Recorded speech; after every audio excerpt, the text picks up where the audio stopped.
Bismillahirrahmanirrahim.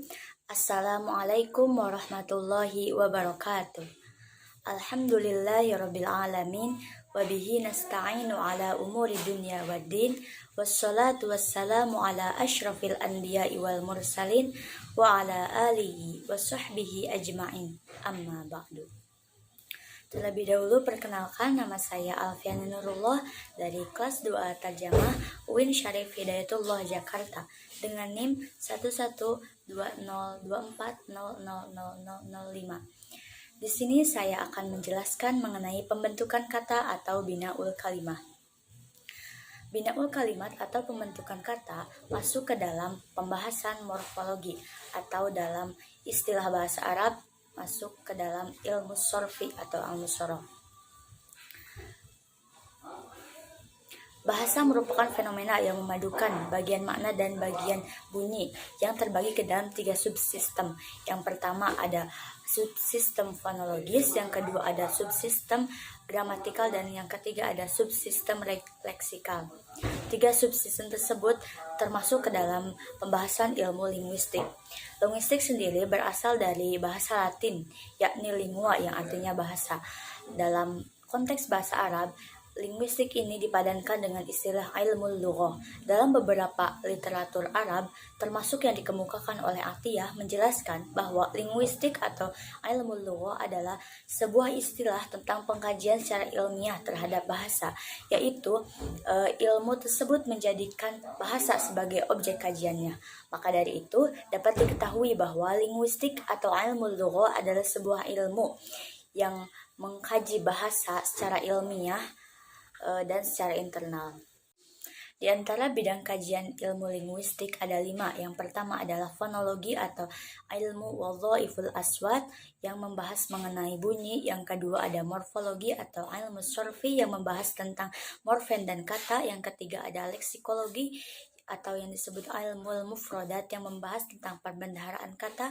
Yang keempat ada sintaksis atau ilmu nahwi yang membahas tentang frasa atau kalimat.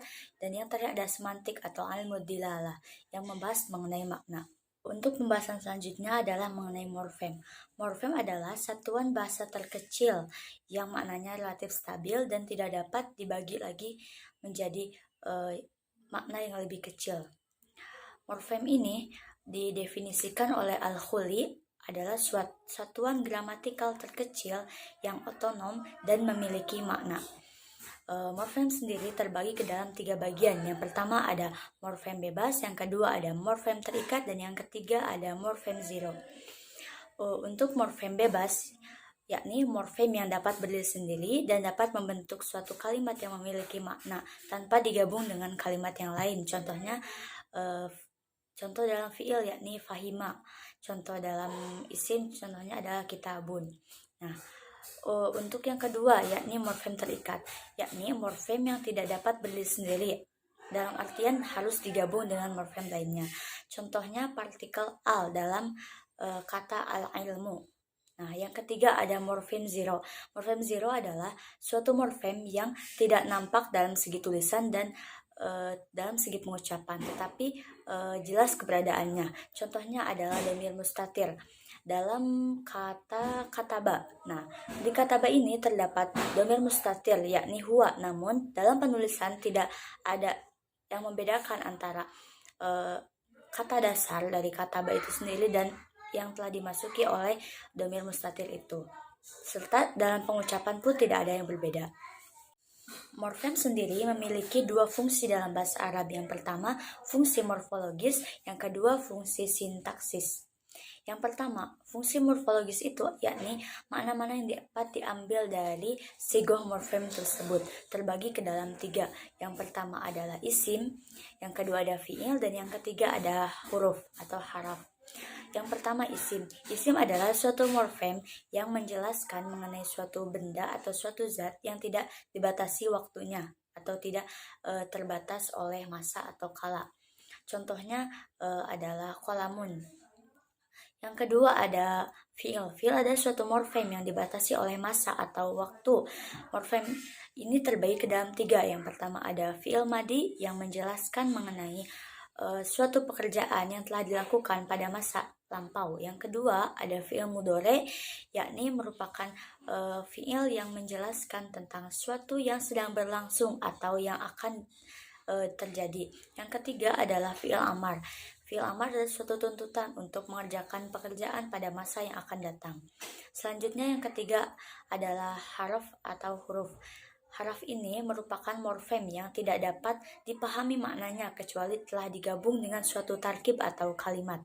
Yang kedua ada fungsi sintaksis, yaitu hubungan antara unsur-unsur bahasa yang dapat dilihat dari sudut pandang klausa atau ujarannya.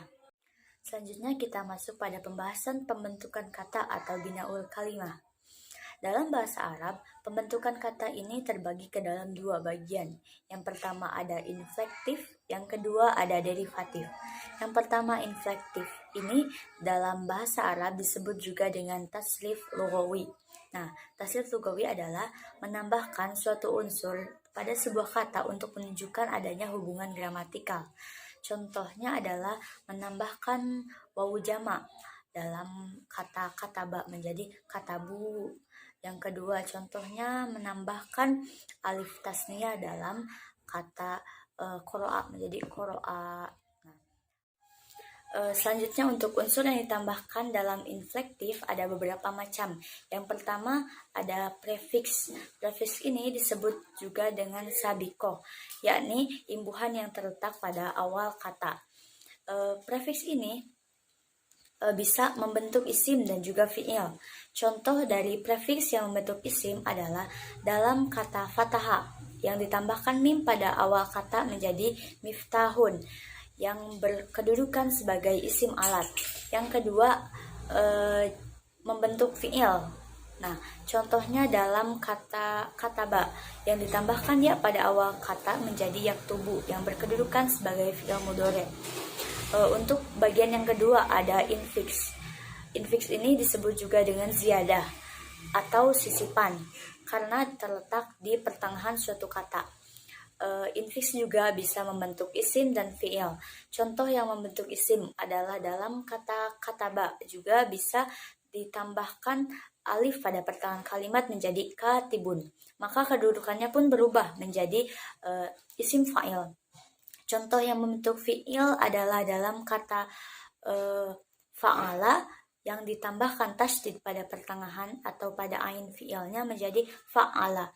Itu berkedudukan sebagai fiil baru atau biasa kita kenal dengan sulasi mazid. Selanjutnya ada sufiks atau lahiko. Sufiks ini berkedudukan di akhir suatu kata. Sufiks juga bisa membentuk isim dan fiil. Contoh sufiks yang membentuk isim adalah dalam kata fa'ilun yang berkedudukan sebagai isim fa'il ditambah alif dan nun di akhir katanya menjadi fa'ilani.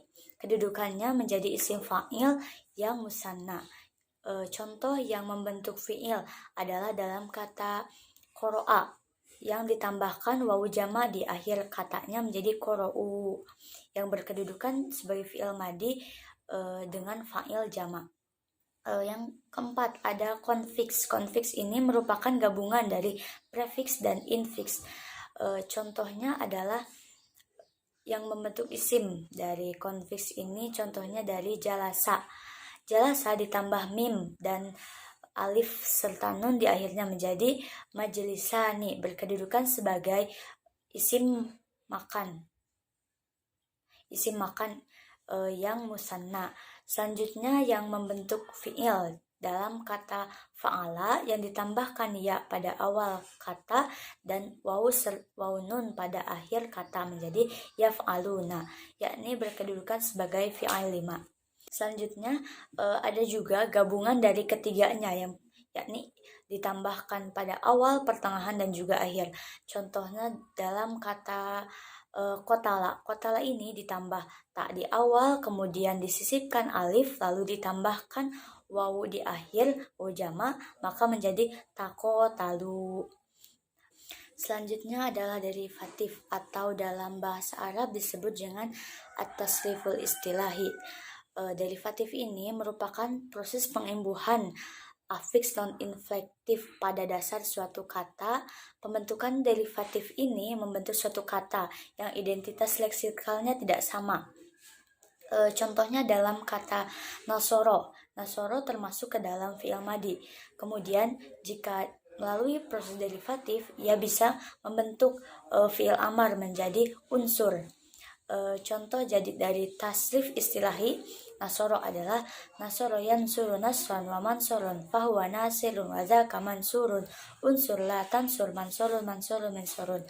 Nasoro menjadi fi'il madi, yansuru menjadi fi'il mudhari, nasron menjadi masdar, wa mansurun menjadi masdar mim, fahuwa nasirun. Nasirun ini menjadi isim fa'il, wa dzaka mansurun. Mansurun menjadi isim maf'ul, unsur fi'il amar.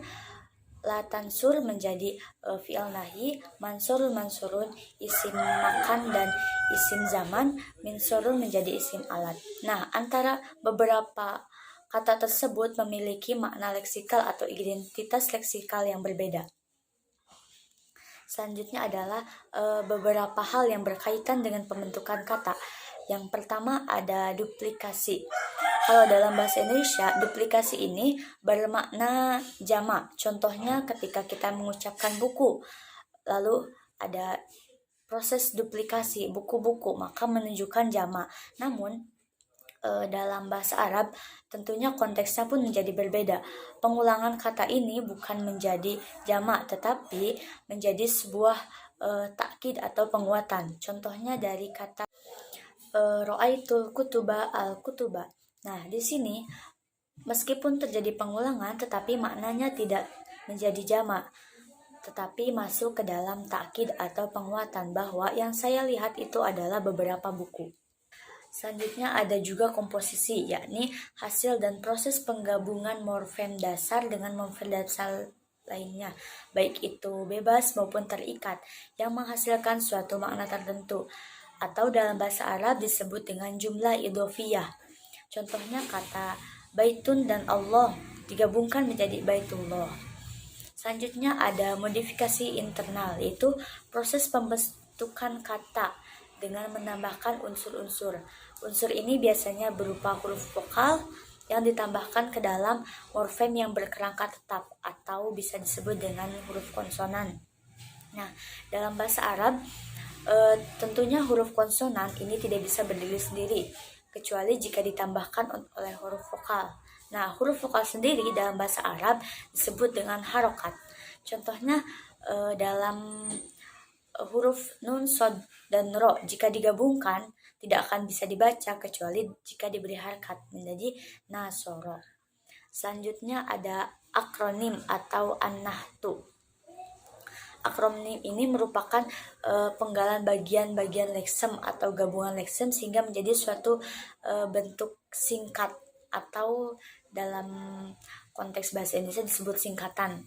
Namun karena orang Arab ini jarang menyingkat, maka kita tidak dapat menemukan banyak contoh dalam akronim ini sendiri. Salah satu contohnya adalah dalam kalimat la haula wala quwata illa billah, akronimnya adalah hauqala.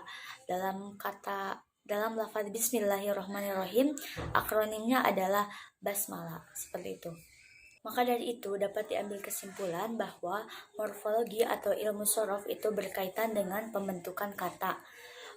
Morfem sendiri adalah satuan bahasa terkecil yang otonom dan memiliki suatu makna, di mana morfem terbagi ke dalam 3 bagian, yakni ada morfem terikat, morfem bebas, dan morfem zero. Selanjutnya untuk pembentukan kata terbagi ke dalam 2, yaitu ada tasrif lughawi atau yang disebut dengan inflektif, dan ada tasrif istilahi yang disebut dengan derivatif.